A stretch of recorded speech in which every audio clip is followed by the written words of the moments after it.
ministère. Car pour moi, je sers déjà de libation et le moment de mon départ approche. J'ai combattu le bon combat. J'ai achevé la course. J'ai gardé la foi. Désormais, la couronne de justice m'est réservée. Le Seigneur, le juste juge, me la donnera dans ce jour-là. Et non seulement à moi, mais encore à tous ceux qui auront aimé son avènement. Amen. Amen. Vous avez donc entendu. Ce chapitre me donne beaucoup de larmes. Parce que, en tant que prophète, je vois les âmes se perdre. Nous crions, mais les âmes sont incrédules. Mais nous avons une assurance. Le Christ a dit, aucun de ses élus ne se perdra. Aucun élu ne peut se perdre. Alors, les élus peuvent parfois être retenus captifs, en effet, dans des fausses doctrines, tel que Paul le dit ici. Et la seule chose qui peut délier ces élus, c'est l'épée de la justice. L'épée de la justice qui est dans la parole de Dieu. Et cette parole est la seule vérité. Alors, est-ce que nous pouvons changer le cours des choses à la lumière de cette écriture que notre sœur vient de nous lire? Est-ce que nous pouvons réellement changer le cours des choses? Alors non, nous ne pouvons pas anéantir la prophétie. C'est la prophétie. C'est Dieu pour nous, hommes de Dieu qui arrivons dans cette génération, qui justement rencontrons ces murs incrédules. Et il faut être dans ma position pour sentir vraiment ce que notre Seigneur Jésus-Christ a vécu, l'opposition qu'il a justement fait face. Parce que tu as l'impression que tu cries, tu donnes les Écritures, mais les gens n'écoutent pas les Écritures. Les gens sont dans la philosophie, les fables habilement conçues. Les gens sont dans des livres qui n'ont pas pour base le fondement Christ. Les gens se détournent des épîtres apostoliques pour suivre des fables. Alors, oui, ce chapitre est vivant, il est très vivant. Et je voudrais vraiment qu'on le réalise encore. Et qu'on prenne une minute de silence, vraiment, et qu'on savoure chaque phrase, chaque mot. Et vous allez comprendre que nous vivons vraiment la prophétie. Donc ma sœur, tu vas répéter cette écriture et nous allons écouter. Je t'en conjure devant Dieu et devant Jésus-Christ, qui doit juger les vivants et les morts, et au nom de son apparition et de son royaume. Prêche la parole, insiste en toute occasion, favorable ou non, reprend, censure, exhorte, avec douceur et en instruisant. Car il viendra un temps où les hommes ne supporteront pas la saine doctrine, mais ayant la démangeaison d'entendre des choses agréables, ils se donneront une foule de docteurs selon leurs propres désirs, détourneront l'oreille de la vérité et se tourneront vers les fables. Amen. Amen. Alors, vous avez entendu. Voilà pourquoi vous pouvez aussi être choqués comme moi, que lorsque nous donnons les Écritures, ou que nous demandons les Écritures, les gens s'en foutent. Les gens s'en foutent des Écritures. Et pour nous qui sommes dans l'esprit, C'est vrai que ça fait mal selon la chair. Mais nous comprenons que c'est la prophétie. Les choses doivent être ainsi. Tu vas beau montrer les Écritures, les gens s'en contrebalancent. Les gens veulent la philosophie. Les gens veulent la sagesse de ce monde. Alors, large est la porte.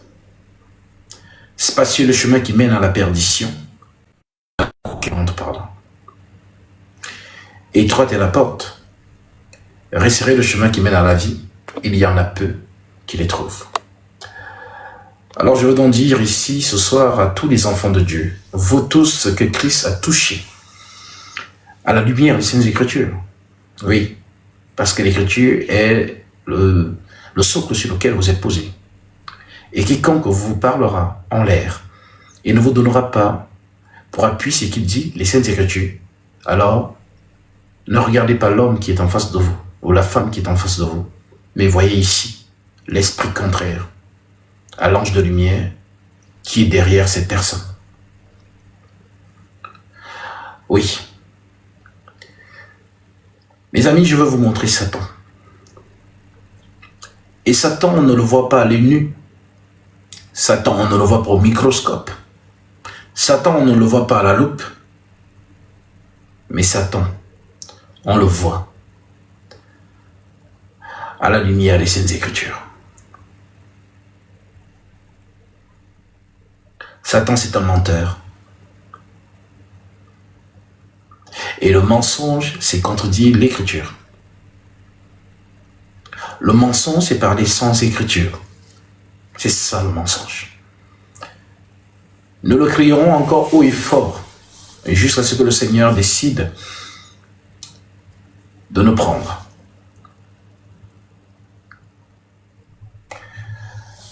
Des milliards et des milliards de personnes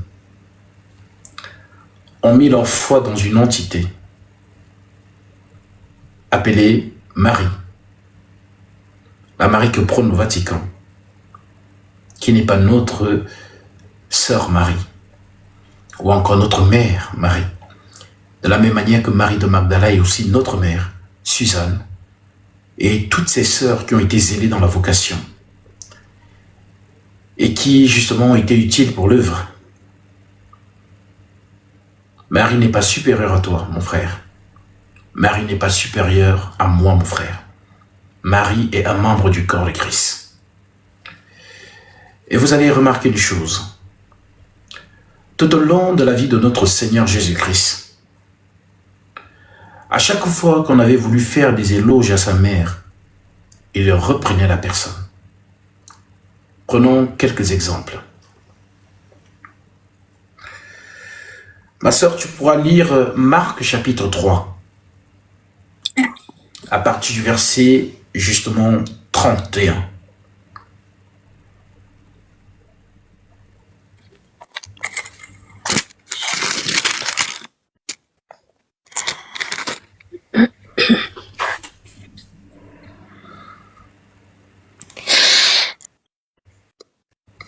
La mère et les frères de Jésus survinrent sa mère et ses frères, qui se tenant dehors, l'envoyèrent appeler. La foule était assise autour de lui, et on lui dit, « Voici, ta mère et tes frères sont dehors, et te demandent. » Et il répondit, « Qui est ma mère? Qui sont mes frères? » Puis, jetant les regards sur ceux qui étaient assis tout autour de lui, « Voici, dit-il, ma mère et mes frères. Car quiconque fait la volonté de Dieu, celui-là est mon frère, ma sœur et ma mère. » Répète encore. La mère et les frères de Jésus survinrent sa mère et ses frères, qui, se tenant dehors, l'envoyèrent appeler.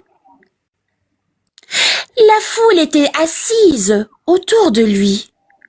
Et on lui dit, « Voici ta mère et tes frères sont dehors et te demandent. » Et il répondit, « Qui est ma mère? Qui sont mes frères? » Puis, jetant les regards sur ceux qui étaient assis,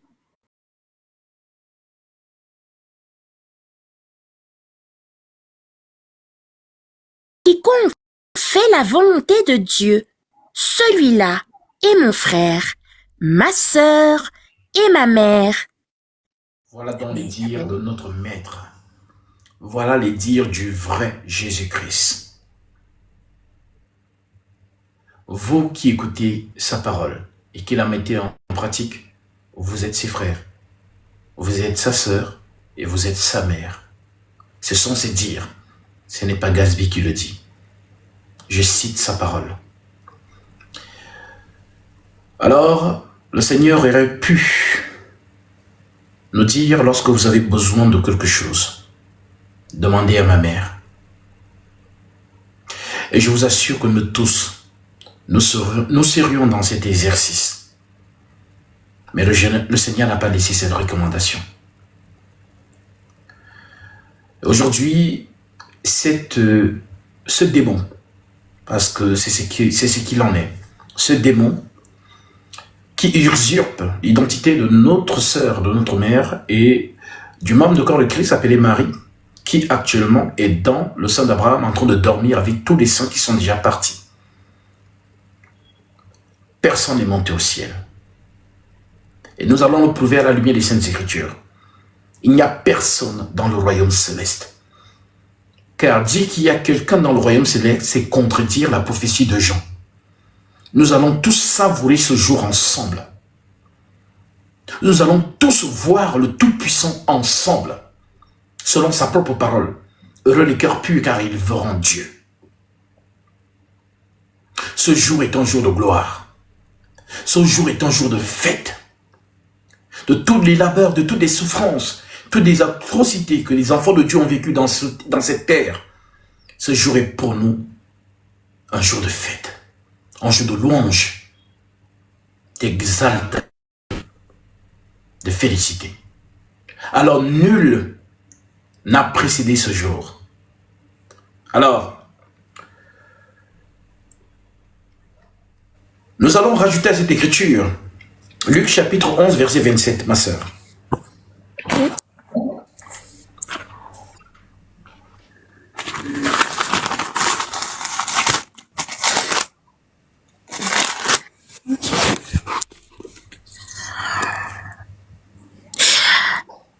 Tandis que Jésus parlait ainsi, une femme, élevant la voix du milieu de la foule, lui dit, « Heureux le sein qui t'a porté, heureuses les mamelles qui t'ont allaité. » Et il répondit, « Heureux plutôt ceux qui écoutent la parole de Dieu et qui la gardent. » Comme le peuple. Amen. Reprends cette écriture. Écoutez très bien. Parce qu'au temps de Jésus, il recadrait tout le monde qui voulait un peu élever sa mère. Il recadrait tout le monde. Le Vatican est venu détourner ces choses pour se faire de l'argent. Il n'y a rien qui donne plus d'argent au Vatican que cette divinité, ce démon qu'on appelle leur mari là. Parce que de la même manière que l'Écriture nous dit qu'il y a un vrai Jésus et un autre Jésus, conformément à 2 Corinthiens chapitre 11, c'est l'apôtre Paul qui le dit, si quelqu'un vient vous prêcher un autre Jésus que celui que nous vous avons prêché. Donc il y a le Jésus des apôtres et il y a un autre Jésus. Alors, c'est le Jésus des apôtres que les apôtres nous ont présenté dans les saintes lettres. Voilà pourquoi vous n'allez pas trouver dans ces saintes lettres des apôtres qui prient Marie, des apôtres qui font le chapelet, des apôtres qui font la miséricorde divine, ou encore qui font le mari qui défait le nœud, le rosaire. Toutes ces choses-là, vous n'allez pas les trouver recommandées par les apôtres ni par les premiers chrétiens qui ont été avant nous, avant que nous ne naissions.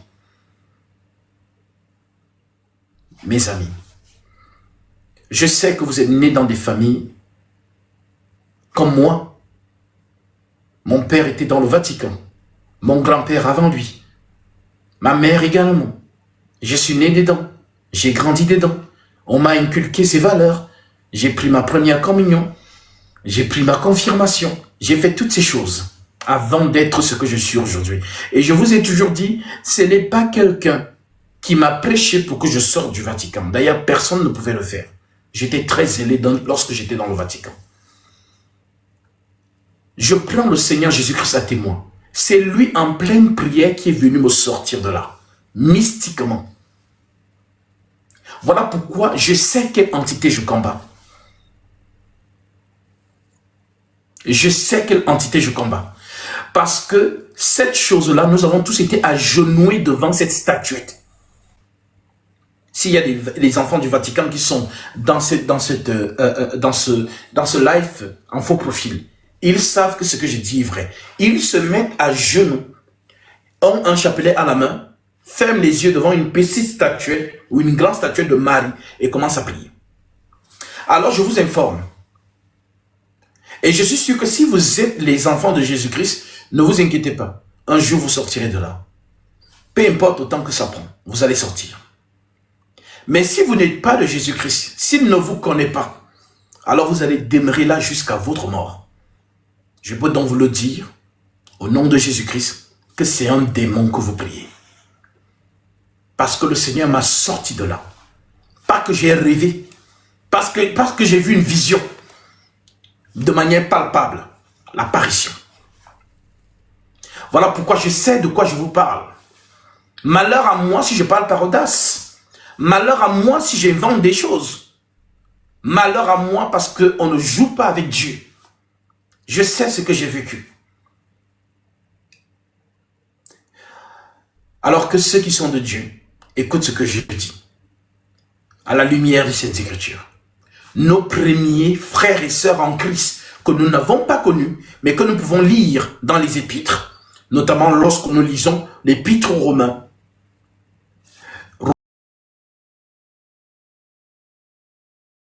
Romains chapitre 16. Ma sœur, lisons un peu cet épître. Après, on va revenir sur Luc. Nos frères que nous n'avons pas connus, parce que ce sont nos frères, nos sœurs, que nous n'avons pas connus, vous n'avez pas vu l'un ou l'une de ces frères-là faire le chapelet, prier Marie, chanter Marie, ça n'existe pas. Alors, lisons un peu. Romains chapitre 16.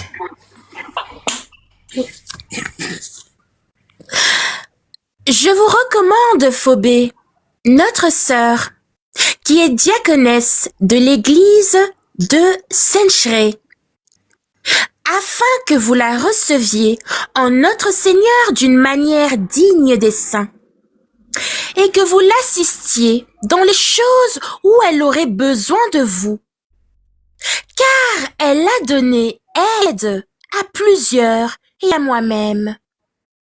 Saluez Prisca et Aquilas, mes compagnons d'œuvre en Jésus-Christ, qui ont exposé leur tête pour sauver ma vie. Ce n'est pas moi seul qui leur rend grâce, ce sont encore tous les églises des païens. Saluez aussi l'église qui est dans leur maison.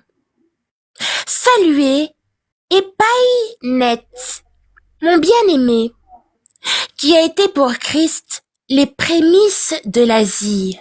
Dans l'un des premiers convertis de l'Asie, oui. Saluez Marie, qui a pris beaucoup de peine pour vous. Saluez Andronicus et Junias, mes parents et mes compagnons de captivité, qui jouissent d'une grande considération parmi les apôtres, et qui même ont été en Christ avant moi. Saluez Amplias, mon bien-aimé dans le Seigneur, Saluez Urbain, notre compagnon d'œuvre en Christ, et Stachys, mon bien-aimé. Saluez Apelles, qui est éprouvé en Christ. Saluez ceux de la maison d'Aristobule. Saluez Hérodion, mon parent. Saluez ceux de la maison de Narcisse, qui sont dans le Seigneur. Saluez Tryphène et Tryphose, qui travaillent pour le Seigneur. Saluez Perside, la bien-aimée, qui a beaucoup travaillé pour le Seigneur. Saluez Rufus, l'élu du Seigneur, et sa mère, qui est aussi la mienne. Saluez Asyncrite, Phlégon, Hermès, Patrobas, Hermas, et les frères qui sont avec eux. Saluez Philologue et Julie, Nérée et sa sœur, et Olympe, et tous les saints qui sont avec eux. Saluez-vous les uns les autres par un saint baiser. Toutes les églises de Christ vous saluent. Amen. Voilà donc les saints qui nous ont succédé de génération en génération que nous n'avons pas connus, mais que nous pouvons lire selon les lettres des apôtres. Ils saluent ses frères parce qu'ils ont été actifs et actives dans la foi. Et c'est ce que nous sommes aussi appelés, à être actifs et actifs dans notre foi, afin d'impacter notre génération dans la charité. Alors vous avez vu que tous ces frères et sœurs cités n'ont jamais fait le chapelet, n'ont jamais prié Marie, ni eux ni les apôtres, puisque nous sommes le fruit de l'enseignement apostolique. C'est sur leur enseignement que nous sommes fondés. Éphésiens chapitre 2, verset 19. Vous avez été édifiés sur le fondement des apôtres et des prophètes, Jésus-Christ lui-même étant la pierre angulaire. Donc ce à quoi nous avons mis foi, c'est aux paroles, à ce que les apôtres nous ont enseigné par le Saint-Esprit. Alors dans les choses qu'ils nous ont enseignées, je vous en supplie, au nom de Jésus-Christ, y a-t-il le chapelet? Y a-t-il les neuvaines à Marie? Est-ce qu'il y a ces choses? Oui, je peux comprendre. Vous n'aimez pas les enfants de Dieu parce que nous vous prenons la lumière, qui est l'Écriture. Alors dans votre sincérité, rentrez un peu dans vous-même et consultez, essayez de regarder de plus près ce que nous vous disons. Alors, les apôtres nous ont enseigné ce que le Maître leur a enseigné. Maintenant, revenons sur ce que Jésus dit dans Luc chapitre 17, ma sœur. Luc chapitre 11, à partir du verset 25.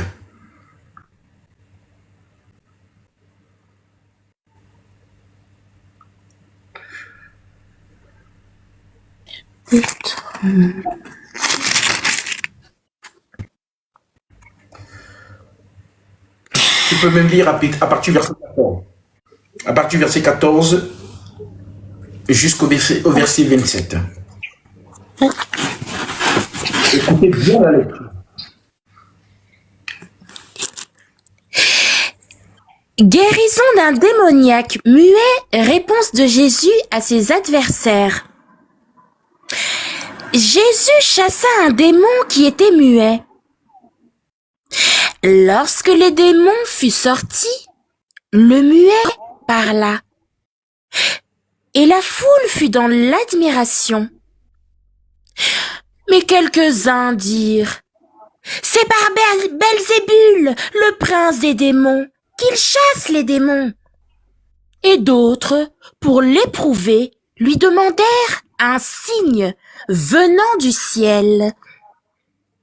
Comme Jésus connaissait leurs pensées, Il leur dit, « Tout royaume divisé contre lui-même est dévasté, et une maison s'écroule sur une autre.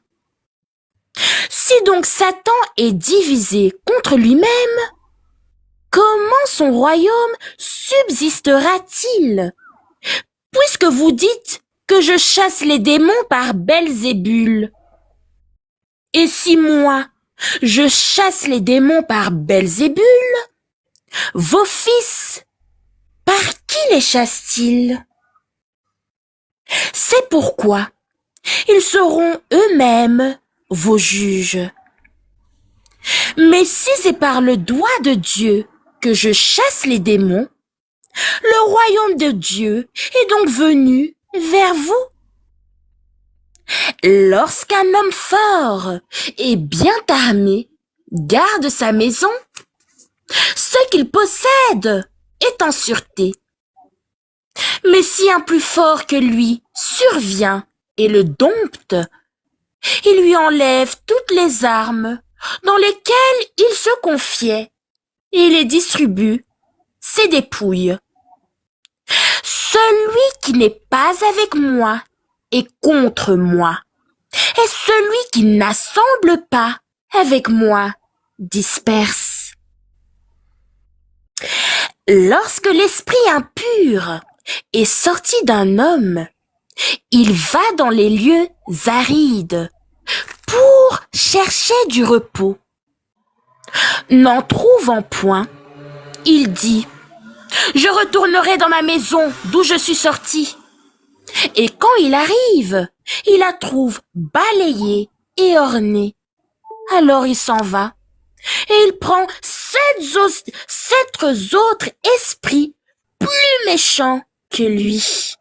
Ils entrent dans la maison, s'y établissent, et la dernière condition de cet homme est pire que la première.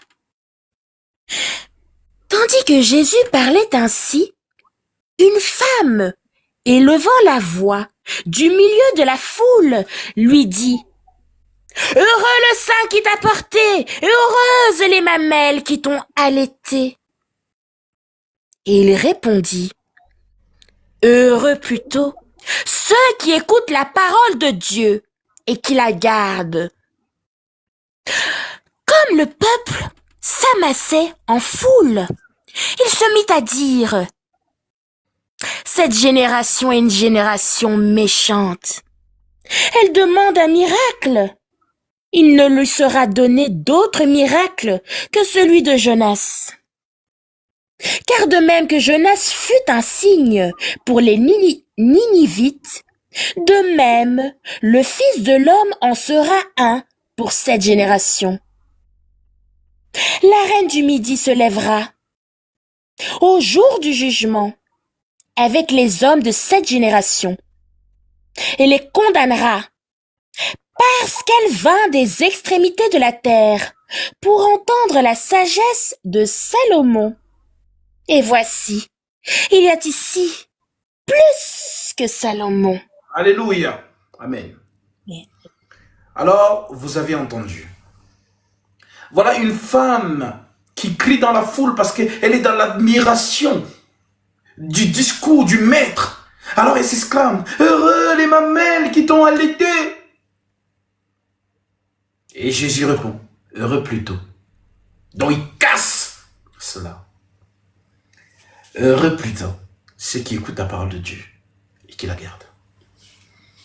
Donc Jésus, à chaque fois qu'on voulait élever un peu sa mère, il rabaissait cela. Parce qu'il avait conscience de la portée que ça pourrait avoir après son départ. C'est donc ce que Satan vient faire après son départ. On vient donc vous ériger une Marie qui est sur les toits. Remarquez bien leur chapelle et leur cathédrale. Premièrement, vous ne trouverez jamais ces choses au temps des apôtres, ni au temps des premiers saints. Vous allez voir au sommet de leur toiture cette statuette érigée. C'est un démon.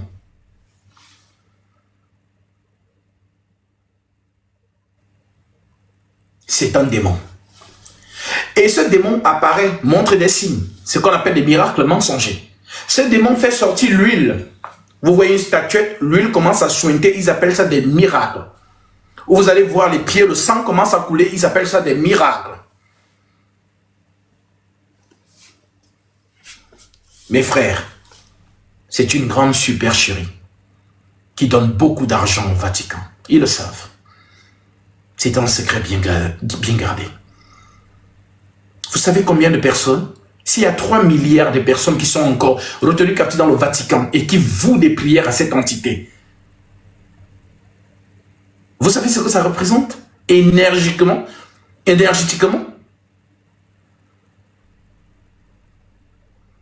Alors, non. Nous, les vrais chrétiens, nous ne sommes pas dans ce culte. Nous, les vrais chrétiens, nous sommes dans les instructions apostoliques. Nous ne sommes pas dans les instructions des soi-disant pères de l'Église. Nous ne les connaissons pas. Nous connaissons les apôtres. Jésus ne nous a pas recommandé les pères de l'Église. Jésus nous a recommandé les 12 apôtres. Ma sœur, Jean chapitre 17, verset 19 et verset 20.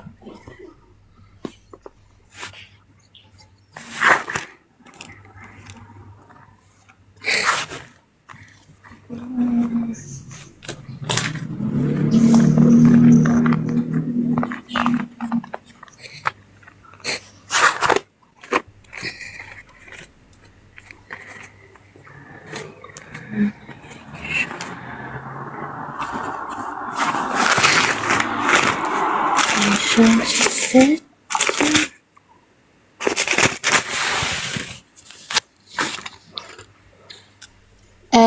Jean 17. Verset 19 à 20. Et je me sanctifie moi-même pour eux, afin qu'eux aussi soient sanctifiés par la vérité. Ce n'est pas pour eux seulement que je prie, mais encore pour ceux qui croiront en moi, par leur parole. Amen. Amen. Amen. Jésus vous recommande les 12. Et Jésus vous dit qu'il prie pour tous ceux qui croiront en lui par les paroles des 12. Maintenant, dans les paroles des 12, conformément à 2 Thessaloniciens 2,15, ma sœur, tu peux corréler cette écriture. Épître aux Thessaloniciens chapitre 2 Thessaloniciens chapitre 2, du verset 13 au verset 15. Que nous disent les apôtres?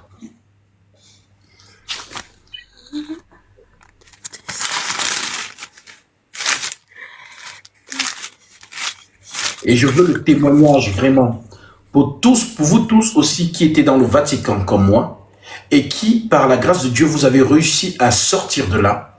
Vous devez donner le témoignage des pratiques que nous faisions. Parce que ces personnes, lorsque nous parlons, ils ont l'impression qu'on n'a jamais été dedans. Mais on était dedans plus qu'eux et plus investis. J'ai fait tous les pèlerinages à Lourdes, par-ci, par-là. Donc, nous connaissons bien la maison et nous savons ce qu'on faisait. Et toutes sortes de prières et toutes sortes de litanies qui reposent sur Marie. Nous avons baigné dedans. Jusqu'à ce que le Christ nous fasse grâce d'attirer notre attention sur l'enseignement des apôtres. Est-ce qu'ils vous ont enseigné ces choses? Est-ce qu'ils vous ont dit que Marie est montée au ciel le 15 août pour que ce soit un jour férié et un jour de fête?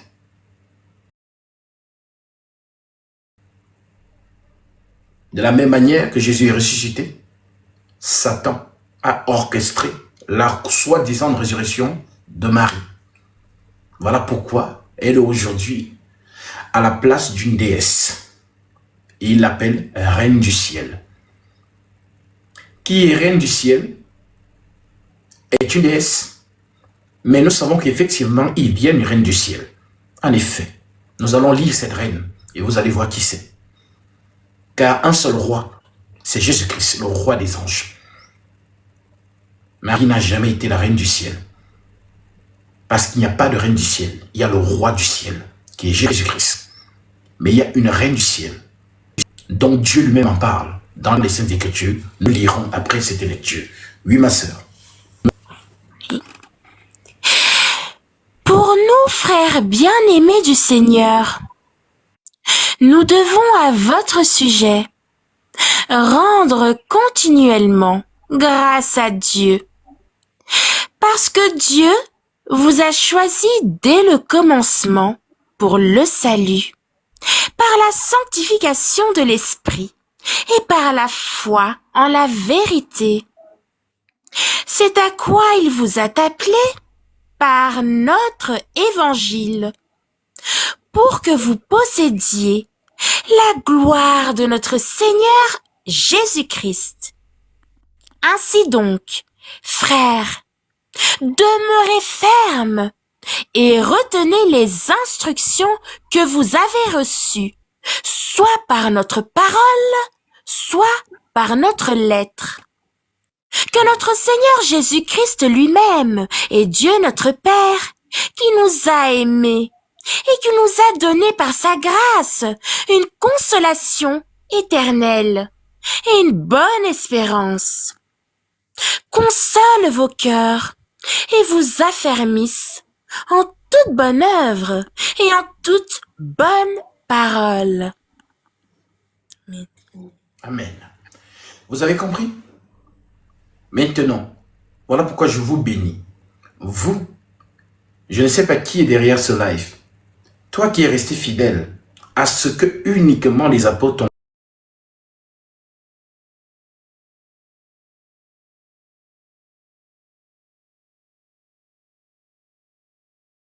Lorsque nous leur demandons les Saintes Écritures pour justifier ce qu'ils font, ils ne nous les donnent pas. Et vous savez ce que l'Écriture dit. Le fondement, c'est Christ. Donc si quelqu'un vous parle par un autre fondement ou par une philosophie, d'ailleurs l'apôtre Paul nous avertit de ça. Ma sœur, lis-nous ça, et nous avons lu Jérémie chapitre 7. Tu peux prendre Colossiens chapitre 2, verset 8. Que nous dit Paul des siècles et des siècles avant notre génération? Que nous dit Paul? Nous, les vrais chrétiens, nous mettons en pratique ce que l'apôtre Paul nous a dit. Alors, Colossiens chapitre 2, verset 8.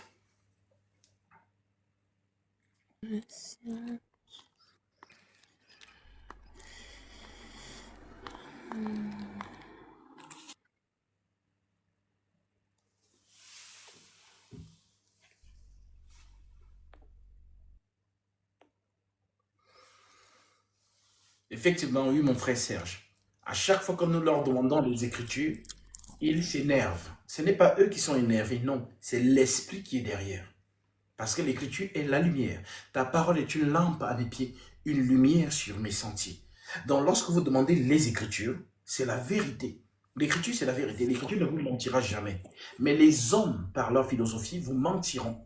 Voilà donc pourquoi quand on en parle, vérifier, c'est dire à la lumière les Saintes Écritures. Si vous le faites, personne ne va vous tromper.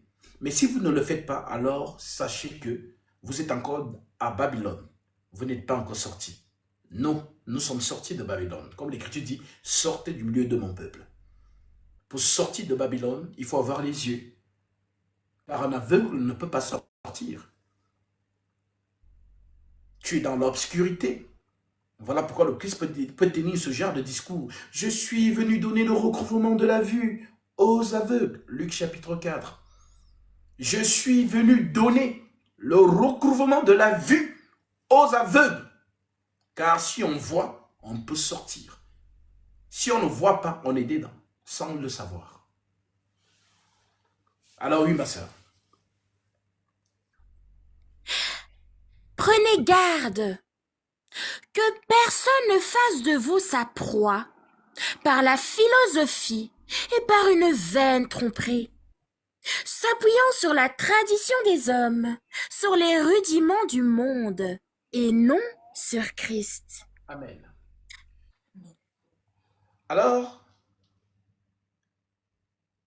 prenez garde que personne ne fasse de vous sa proie par la philosophie ou par une vaine tromperie, s'appuyant sur les traditions des hommes, sur les rudiments du monde et non sur Christ. Voilà donc pourquoi le Vatican et ses prêtres victimes de ce démon, parce qu'ils sont victimes. J'ai des prêtres dans ma famille, que ce soit des prêtres du Vatican, que ce soit des prêtres orthodoxes, dans ma famille, ma propre famille. J'ai même mon oncle qui est abbé. Je pense qu'un jour, lui aussi, on va se tenir épée contre épée. Parce qu'il est prêtre du Vatican. Moi, je suis prêtre en Jésus-Christ, pasteur. Et à la lumière des Saintes Écritures, la famille va se diviser. Et c'est un très grand avocat au barreau de Marseille. D'ailleurs, une anecdote, je prends mon vol chez Air France pour rentrer et on me dit, ah mais monsieur, il y a déjà quelqu'un sur votre siège. J'ai dit, c'est qui? On me dit, mais c'est vous monsieur Abbé Ganon? J'ai dit, ah bah oui. Il dit, mais il y a un autre. Et il me donne le nom. Ben c'est mon oncle. Alors, bah justement, il s'est trompé de siège. Il s'est trompé de siège. Enfin, c'est pas lui, mais lui, justement, les hôtesses l'ont mis là, pensant que c'était lui, et pourtant c'était moi. Parce que nous avons le même nom. Alors, pour dire qu'il y a des prêtres dans ma famille, du Vatican et de l'orthodoxisme. D'ailleurs, pour une anecdote familiale, il y a eu une bagarre entre un cousin qui est prêtre du Vatican et un cousin qui est prêtre orthodoxe. Ce sont des frères, nous sommes frères.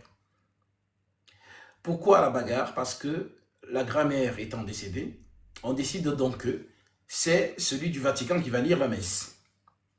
Et celui des orthodoxes dit non, c'est lui. La bagarre a commencé. Ça a été une insolite ici au Cameroun. Ça fait le tour des médias ici au Cameroun. Voilà pourquoi je vous dis souvent que les orthodoxes et le Vatican seront divisés, mais ils font croire qu'ils sont ensemble. Non. Ils sont divisés par le grand schisme de l'Orient, pour ceux qui connaissent cela. 1054. Sur, justement, le terme filioque. Mais quand ils parlent, vous allez croire qu'ils sont ensemble, et pourtant pas du tout. S'ils étaient ensemble, ils ne se seraient pas séparés. Et ce qui montre le corps du Christ, c'est l'union. Christ n'est pas divisé. Christ n'est pas divisé. Christ n'est pas divisé. Maintenant, eux, ils se sont divisés. Chacun a pris sa route. Mais ils vont vous faire croire qu'ils sont ensemble. Non, ils ne sont pas ensemble. Puisque les orthodoxes ne reconnaissent pas la suprématie du pape. Mais vous allez voir les mêmes pratiques.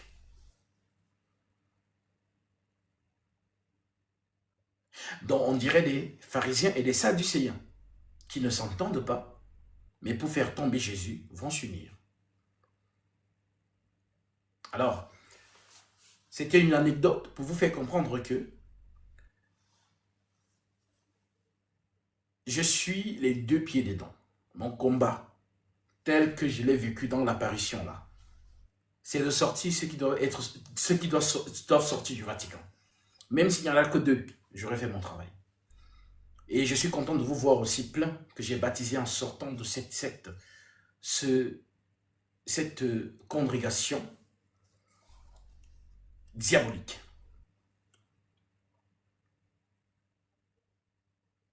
Alors, même s'il n'y en a que deux, que nous sortons de là, nous avons fait notre travail.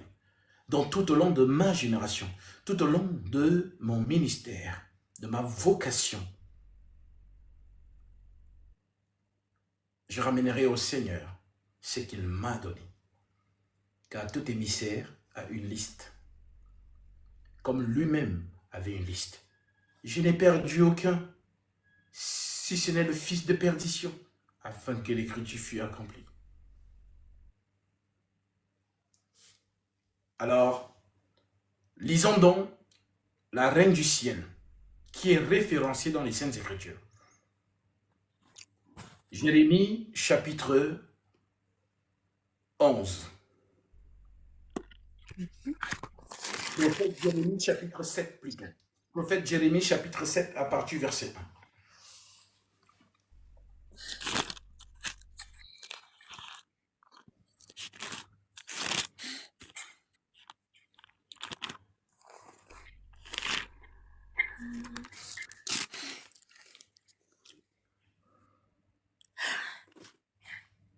Jérémie.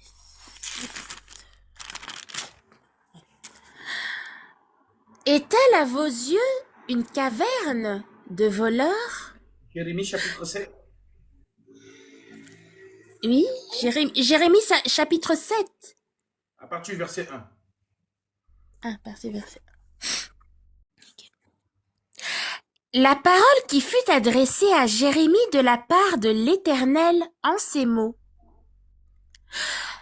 Place-toi à la porte de la maison de l'Éternel. Et là, publie cette parole.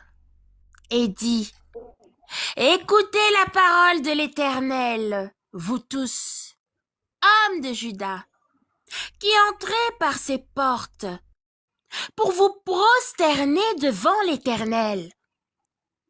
Ainsi parle l'Éternel des armées, le Dieu d'Israël. Réformez vos voies et vos œuvres, et je vous laisserai demeurer dans ce lieu.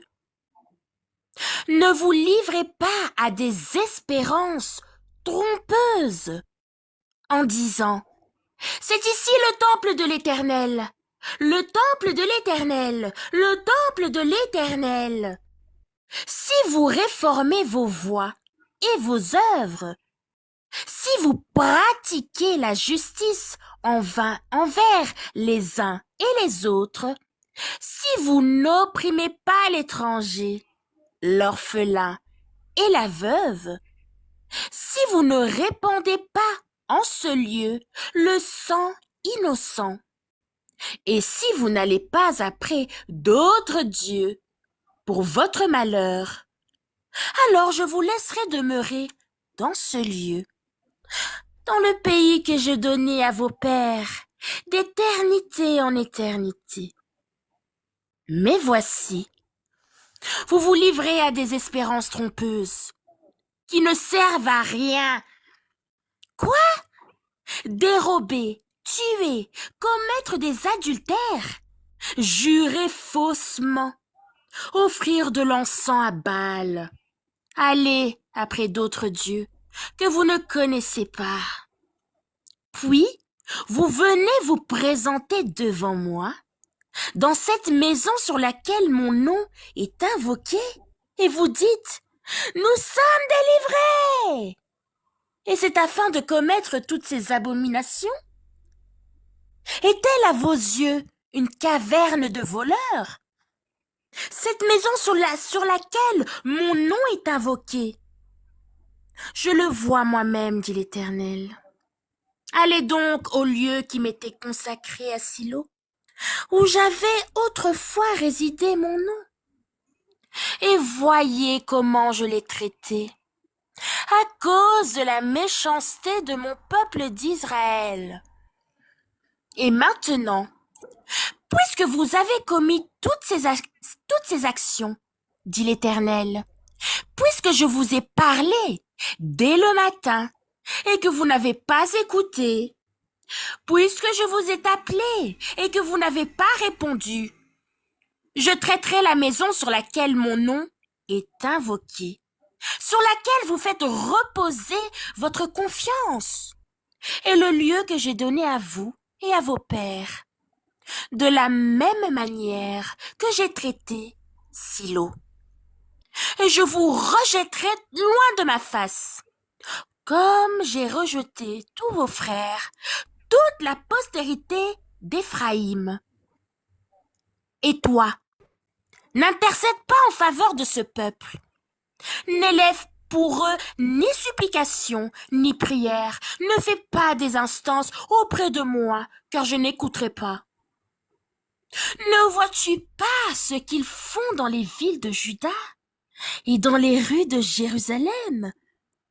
Les enfants ramassent du bois, les pères allument le feu, et les femmes pétrissent la pâte pour préparer des gâteaux à la reine du ciel et pour faire des libations à d'autres dieux. Reprends le verset 18, parce que ça a bugué. Satan ne veut pas que on entende bien. On va bien entendre. Oui. Les enfants Verset 18. ramassent du bois. Les enfants ramassent du bois. Les pères allument le feu. Et les femmes pétrissent la pâte pour préparer des gâteaux à la reine du ciel et pour faire des libations à d'autres dieux afin de m'irriter. Est-ce moi qui les irrite? Dit l'Éternel. N'est-ce pas eux-mêmes, à leur propre confusion? C'est pourquoi, ainsi parle le Seigneur l'Éternel. Voici, ma colère et ma fureur se répandent sur ce lieu, sur les arbres des champs et sur les fruits de la terre. Elle brûlera et ne s'éteindra point. Ainsi Amen. parle... Amen, amen. Vous avez donc entendu. On parle bien d'une reine du ciel dans les Saintes Écritures. C'est celle dont nous venons d'entendre. Les apôtres n'ont jamais dit que Marie était la reine du ciel. Le Saint-Esprit n'a jamais dit ça. Mais vous allez voir dans le Vatican des litanies où on dit cela. Sainte Marie, reine des anges. Priez pour nous. C'est faux. Alors, bien-aimés, certainement, au moins une personne ira regarder cette affaire de plus près et va s'en rendre compte, va aller poser des questions à leurs prêtres, à leurs cardinaux, à leurs évêques. Et lorsqu'ils verront qu'ils n'ont pas d'écriture qu'on leur présente de manière palpable que les apôtres, vous dites que vous représentez les apôtres. D'accord.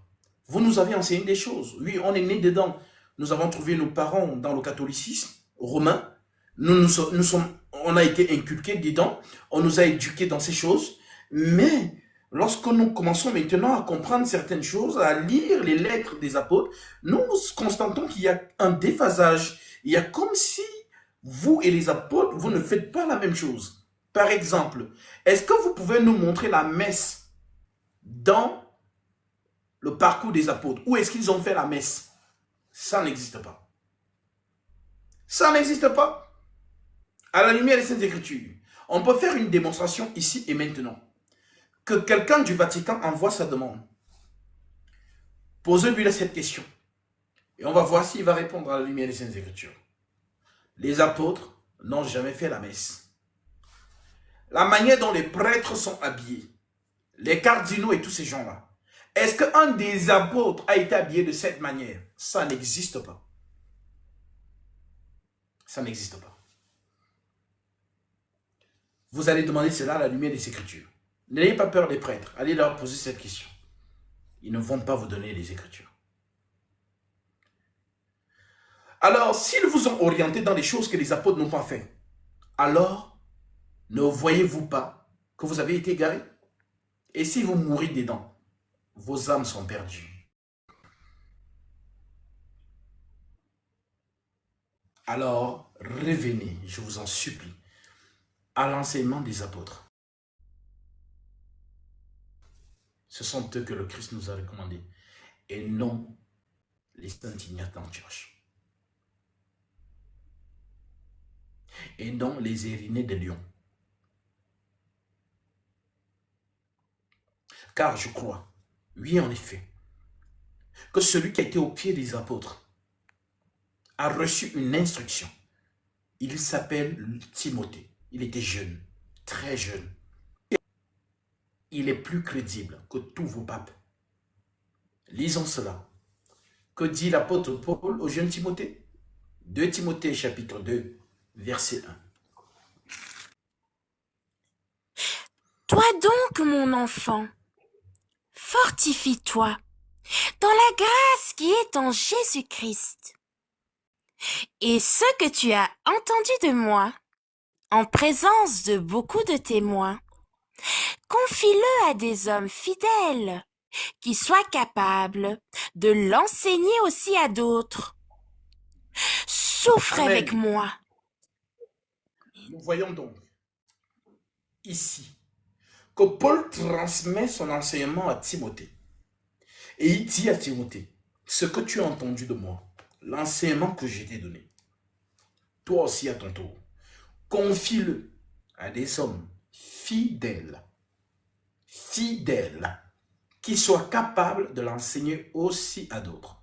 Il y a donc une notion ici de fidélité, la transmission fidèle. En d'autres termes, si je suis Paul et que je dis noir, toi aussi tu dis noir. Et celui à qui tu transmettras, tu diras aussi noir. Celui qui va aller dire jaune a égaré ceux qui vont l'écouter. Est-ce que vous comprenez ce que je vous dis? Donc, Paul a exactement donné ce que Paul lui a donné. Il n'a rien ajouté, il n'a rien retranché. Avez-vous vu Timothée parler du chapelet, de Marie qui défait les nœuds, du baptême des bébés? Bébés. J'en prends en nourrisson, comme moi, j'ai des photos ici.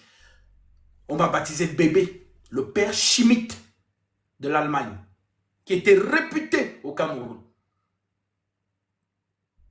à qui ma famille a donné des terres, des hectares, où le clergé du Vatican est installé à Yaoundé. Ce sont nos terres, ce sont les terres de la famille.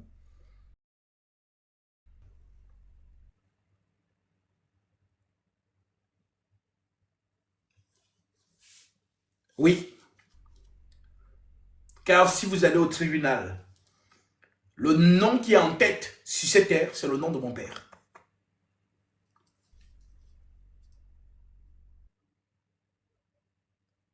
Parce que les aïeux étant très investis dans le Vatican, ont donné tellement de terres. Donc là, ce qu'on appelle le sanctuaire marial d'un vol ici à Yaoundé pour les Camerounais, c'est sur la terre de la famille. Tout ce secteur, même le cimetière de ce lieu, c'est la terre de la famille.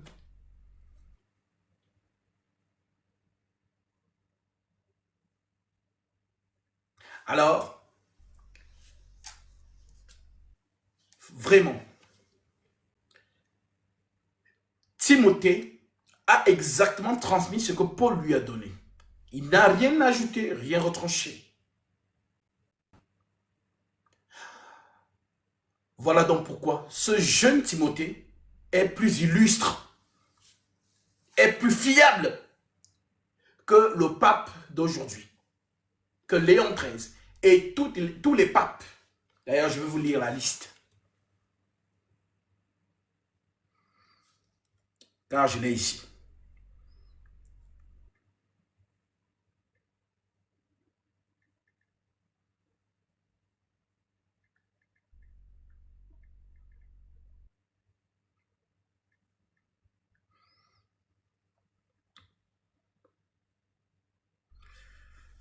Alors,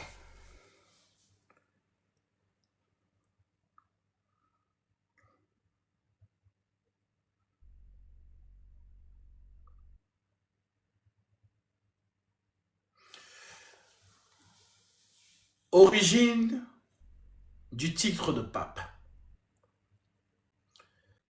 En 325, le seul titre est celui d'évêque. Oui, ma soeur, tu peux nous lire ça? 1 Pierre chapitre 5. 1 Pierre chapitre 5, verset 1. Donc, même dans les choses que les apôtres ont enseignées, il n'y a pas pape dedans. Il n'y a pas pape dedans. Le terme évêque veut dire ancien. Ne soyez pas impressionnés par les termes. Hein. Évêque, bishop, c'est ancien. C'est ce qu'on appelle évêque. Donc, l'évêque de Rome, ils ont dit que c'est lui le pape. Donc, chaque pays du monde a un évêque. Du Vatican, hein, je vous parle. Oui, ma sœur. 1 Pierre chapitre 1. 1 Pierre chapitre 5, 1 Pierre verset, chapitre 5. verset Ok. Voici les exhortations que j'adresse aux anciens qui sont parmi vous, moins anciens comme eux, 1. Donc, témoins des souffrances de Christ amen. et participants. Amen. Donc, les anciens, Pierre dit, moi ancien comme eux, moi évêque comme eux. Parce que tous les apôtres sont des anciens. Voilà pourquoi Paul, quand il parle de Timothée, il dit, souviens-toi du don reçu et de l'imposition des mains que tu as reçu de la part de l'assemblée des anciens. Les apôtres. Nous allons lire ça tout à l'heure. Donc, c'est là que vous allez comprendre ce document. Jusqu'en 325, le seul titre est celui d'évêque de Rome.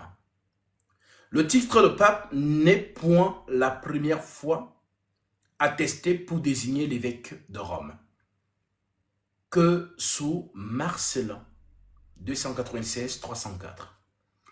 On y trouve l'inscription Jesus Pepae. On y trouve l'inscription Jesus Papae, suit Marcellini. Mais il s'applique alors aux évêques en général au cours du concile qui se tient en Pavie. Au cours du concile qui se tient en Pavie en 998.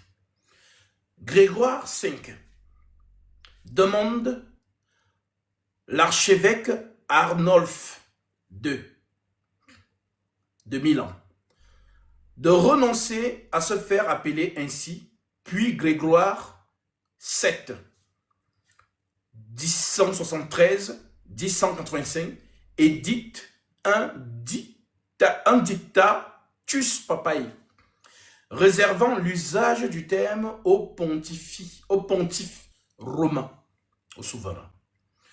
Le rôle du guide suprême de l'Église, de l'évêque de Rome, ce n'est donc affirmé que progressivement, les premiers ne détenaient que le pouvoir d'un métropolite. La liste des papes catholiques énumère les papes au sens moderne du mot. Elle liste les évêques de Rome dans la succession apostolique de Saint-Pierre jusqu'au pape actuel. Voilà donc pourquoi ils ont l'habitude de vous dire que Pierre était le premier pape. Mais c'est faux, même Pierre lui-même n'est pas au courant. Pierre lui-même n'est pas au courant qu'il était pape. Parce que si on dit que Pierre était le premier pape, ça veut dire qu'au temps des apôtres, il y avait donc 2 papes. Parce que Jésus a fait de Pierre l'apôtre des Juifs. Et le même Jésus a fait de Pierre l'apôtre des païens. Je lis cette écriture.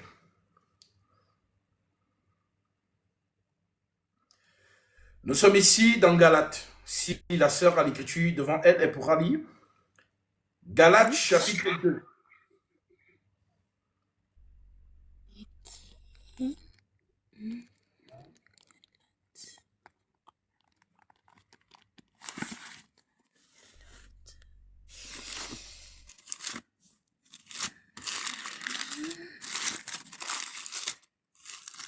Galates chapitre 2.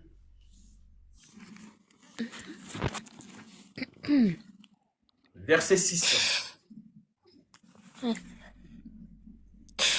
Ceux qui sont les plus considérés, quels qu'ils aient été jadis, cela ne m'importe pas. Dieu ne fait point exception de personne. Ceux qui sont les plus considérés ne m'apposèrent rien. Au contraire, voyant que l'évangile m'avait été confié pour les incirconcis, comme à Pierre pour les circoncis. Car celui qui a fait de Pierre l'apôtre des circoncis a aussi fait de moi l'apôtre des païens. Amen. Amen. Donc, si on entre dans la logique de ces gens-là, il y avait donc 2 papes au temps des apôtres.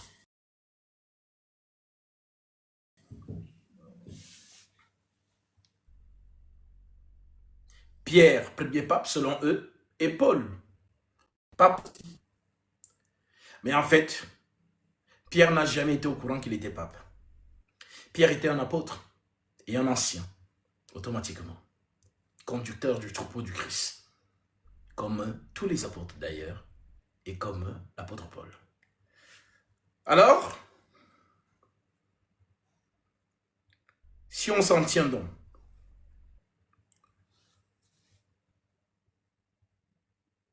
on sait très peu de choses sur les premiers évêques de Rome.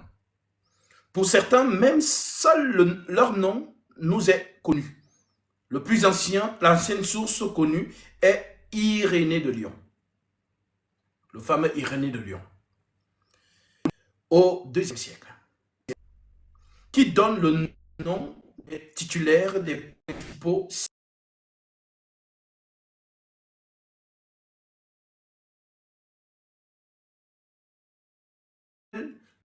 le Liber Pontificalis, un document apologique dont la première version remonterait au IVe siècle. Puis augmenté jusqu'au VIe siècle. Il liste les noms des papes ainsi que celui de leurs pères, leur pays de naissance et la durée de leur pontificat. Bien que ce document, et d'ailleurs c'est très intéressant, le thème pontificat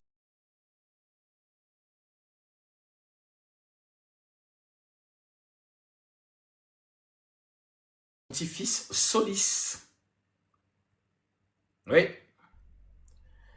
Alors, bien que ce document ait sûrement été établi à l'aide des sources plus anciennes et contienne sans doute une grande part d'informations réelles, les données sur ces premiers papes sont très parcellaires et sujettes à caution.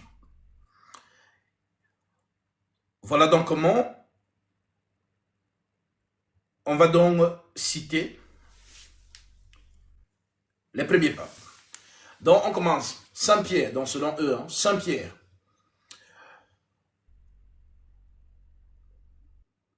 Saint-Pierre. Ensuite, nous avons Saint-Lin.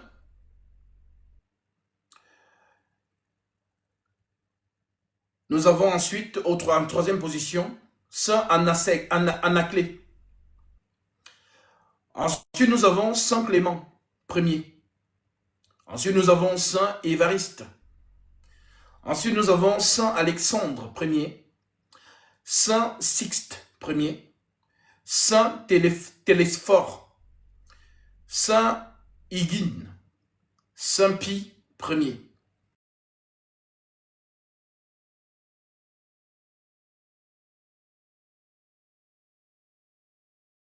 Saint-Victor, premier. Saint-Zéphirin. Saint-Caliste, premier. Saint-Hippolyte. Certainement, vous le connaissez, ceux qui sont du côté de la France. Saint-Hippolyte, Saint-Urbain Ier, Saint-Pontien, Saint-Anter, Saint-Fabien, Saint-Corneille, et voilà Saint-Lucius Ier, Saint-Étienne, Saint-Sixte II, Saint-Denis, Saint-Félix Ier, Saint-Eutychien, Saint-Gaius, Saint-Marcellin, Saint-Marcel Ier, Saint-Uzette, Saint-Miltiade, Saint-Sylvestre Ier, Saint-Marc, Saint-Jules Ier, Libère, Félix II, Ursin, Saint-Damas, Saint-Cyriste. Donc ça, c'est la liste des papes.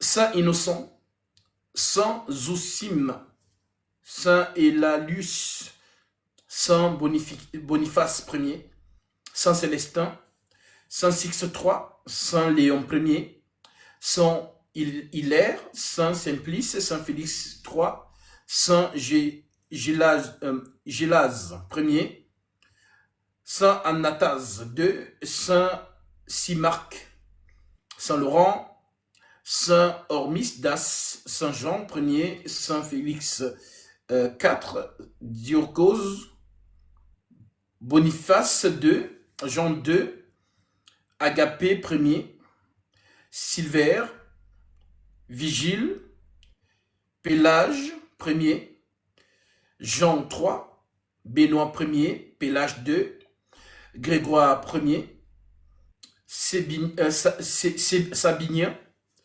Boniface III, Boniface IV,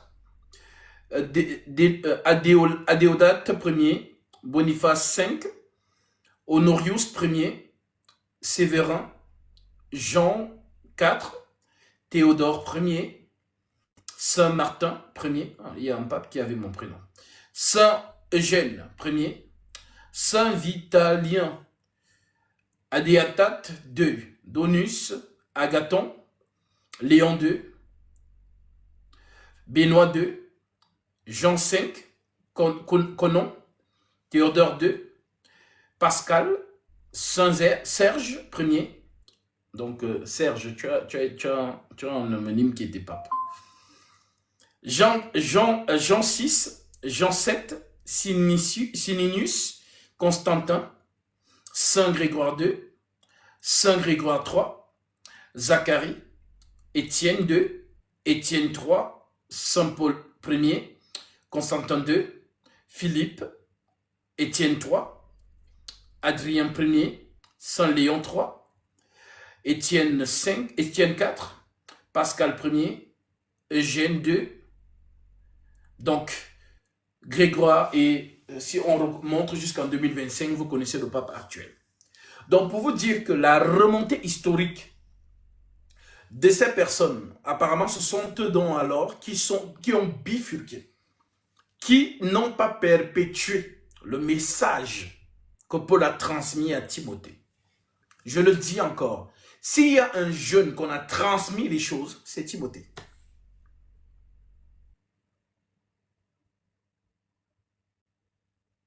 Donc, j'annonce donc à toutes les âmes.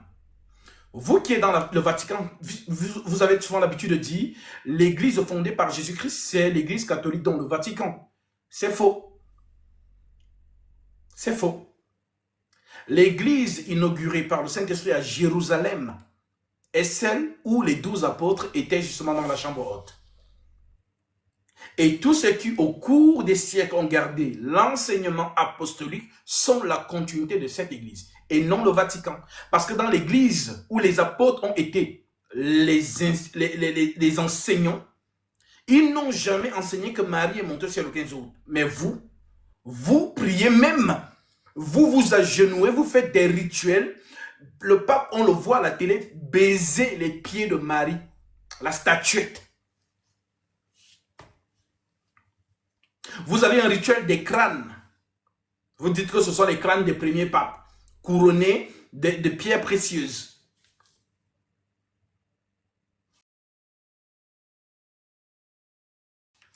Je vais vous montrer cela.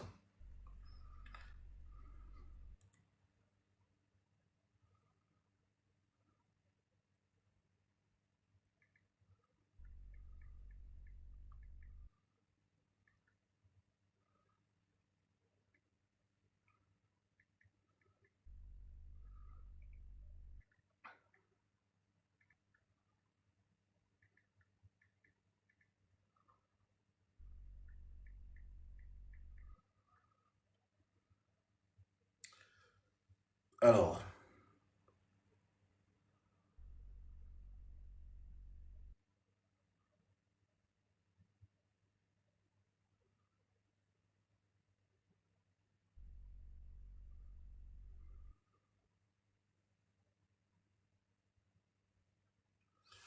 on appelle ça les mystères des reliques des saints Valentin.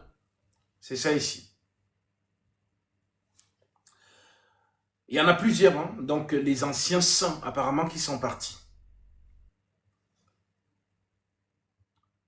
Prenons par exemple l'exemple de ceci. Ceci, relique Zagradas Oresto Monta de Santos Alcumelados Pena. Voilà. Maintenant, si vous demandez quel apôtre a fait ça, ça n'existe pas. Ça, ce sont les choses pour les plus curieux, hein, ceux qui veulent vraiment savoir. Nous avons été dans le Vatican, nous avons vu ces rituels. Quel apôtre a fait ça? Ça n'existe pas. Alors, tout simplement pour vous faire comprendre que les enfants de Dieu, je vous assure, peuvent être retenus captifs dans l'ignorance, mais un jour, la vérité des Saintes Écritures les ramènera. Voilà pourquoi nous crions pour que ces âmes puissent aller vérifier ce que nous disons et que le Christ opère pour sortir ces enfants qui sont encore retenus captifs dans cette obédience. Parce que c'est la maison du diable. Je le dis au nom de Jésus-Christ et je pèse mes mots.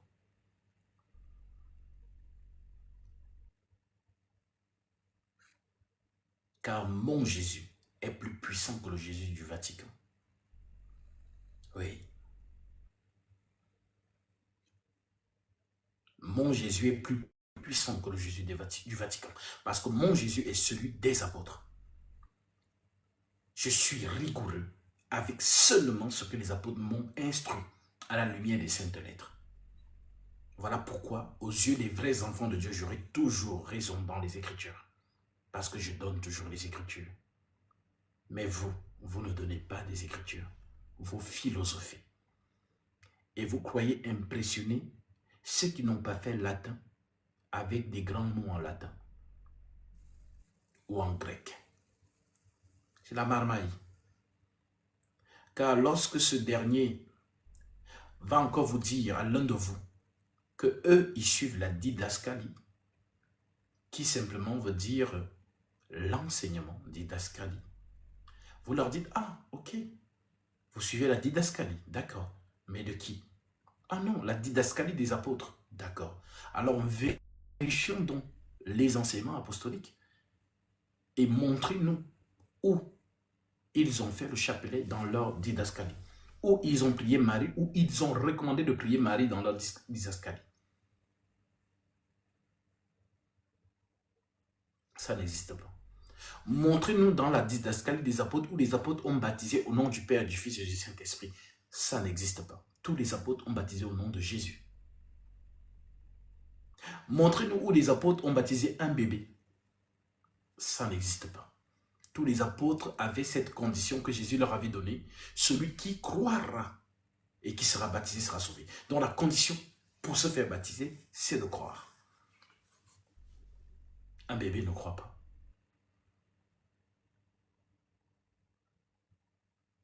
Oui. Oui. Alors, nous qui sommes déjà de la maison, prions pour eux, pour tous les enfants de Dieu qui sont encore retenus captifs dans ces choses. Ma sœur, tu peux prendre la dernière lettre, qui est la lettre de Jude. Jude chapitre 1, tu peux lire le verset 20. Jude qui est avant l'Apocalypse.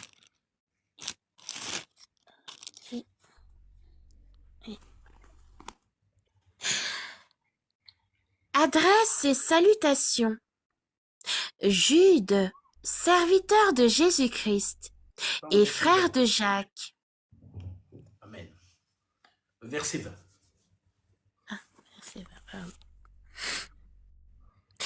Pour vous, bien-aimés, vous édifiant vous-même sur votre très sainte foi et priant par le Saint-Esprit, maintenez-vous dans l'amour de Dieu, en attendant la miséricorde de notre Seigneur Jésus-Christ pour la vie éternelle.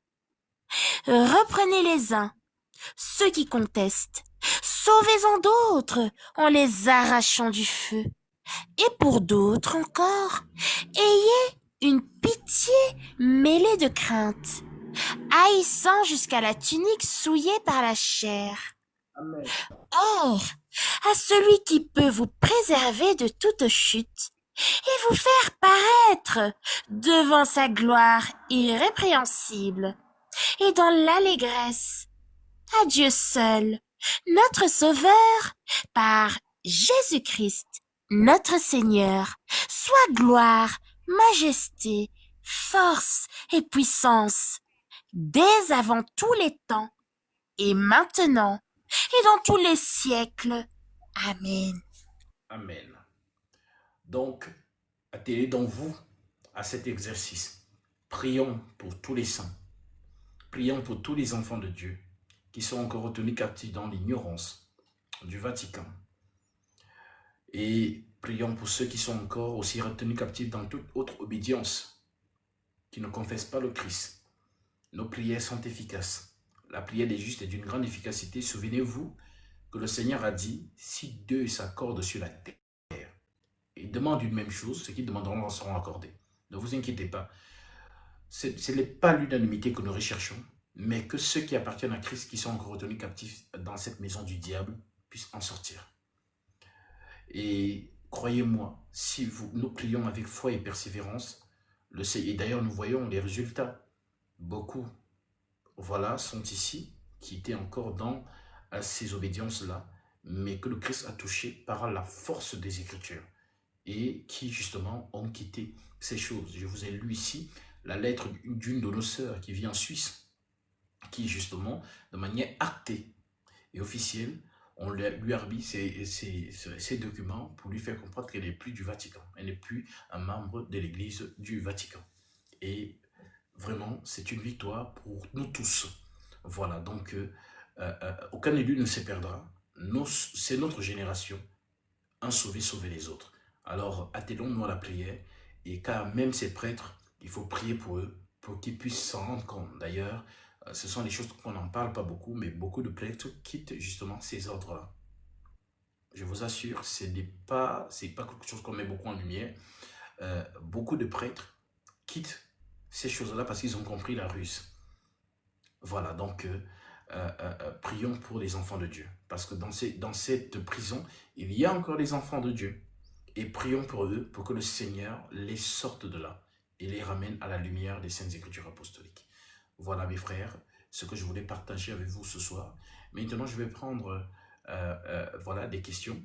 Et puis, j'informe déjà à toute personne qui veut monter ici, nous ne sommes pas là pour blablater. Nous ne sommes pas là pour que nous ayons des querelles. Nous sommes là pour que seule l'Écriture parle.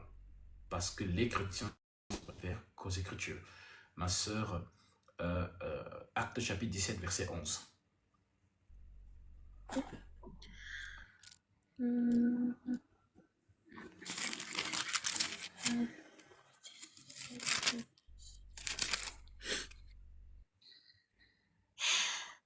Ces Juifs avaient des sentiments plus nobles que ceux de Thessalonique. Ils reçurent la parole avec beaucoup d'empressement. Ils examinaient chaque jour les Écritures pour voir si ce qu'on leur disait était exact. Voilà donc l'attitude des vrais chrétiens. Examiner les Écritures pour voir si ce qu'on leur dit est exact. Donc, nous vous exhortons à être dans cette attitude, dans cet état d'esprit. Et si vous êtes dans cet état d'esprit, je vous assure, vos yeux s'ouvriront. Et vous comprendrez que le Vatican n'est qu'une marmaille bien organisée. Je peux me l'appeler Satan qui se déguise en ange de lumière. Donc,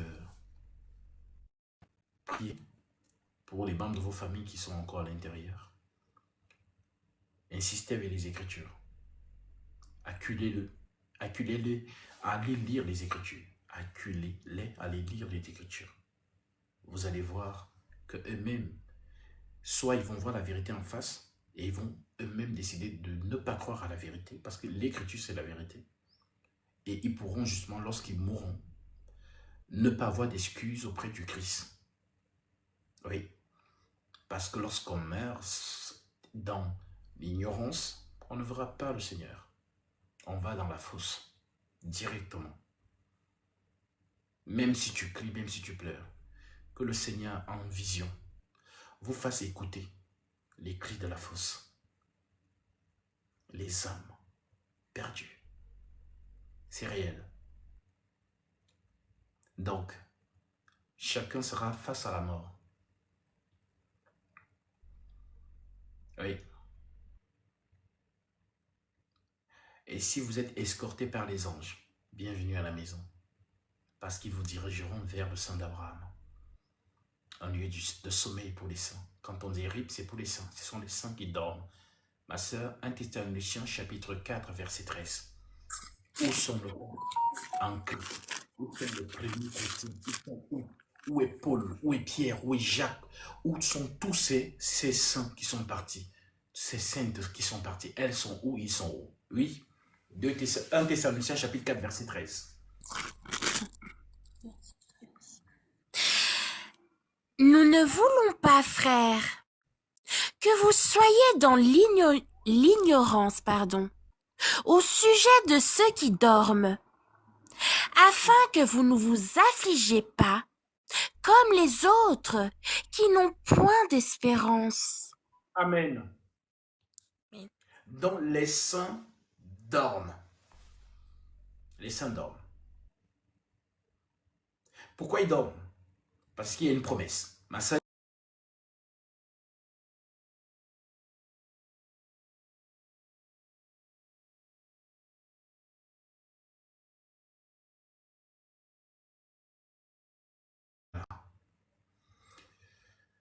voici la promesse. 1 Jean, épître de 1 Jean, chapitre 3, verset 1.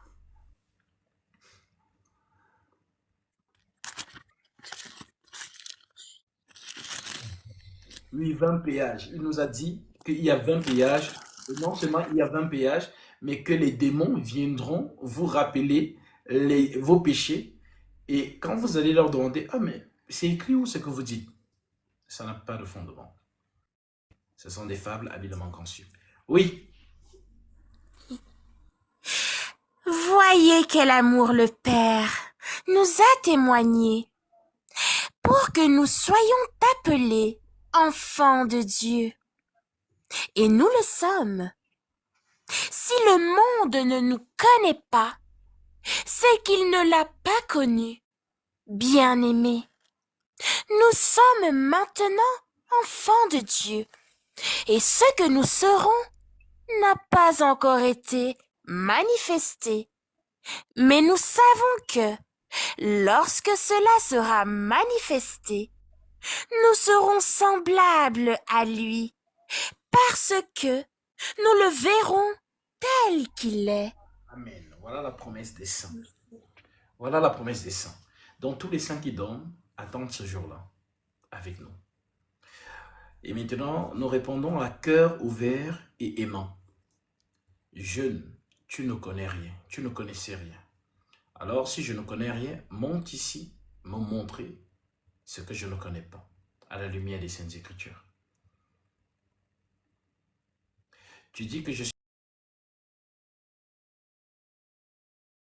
suis orgueilleux. Amen. Je le suis en Jésus-Christ.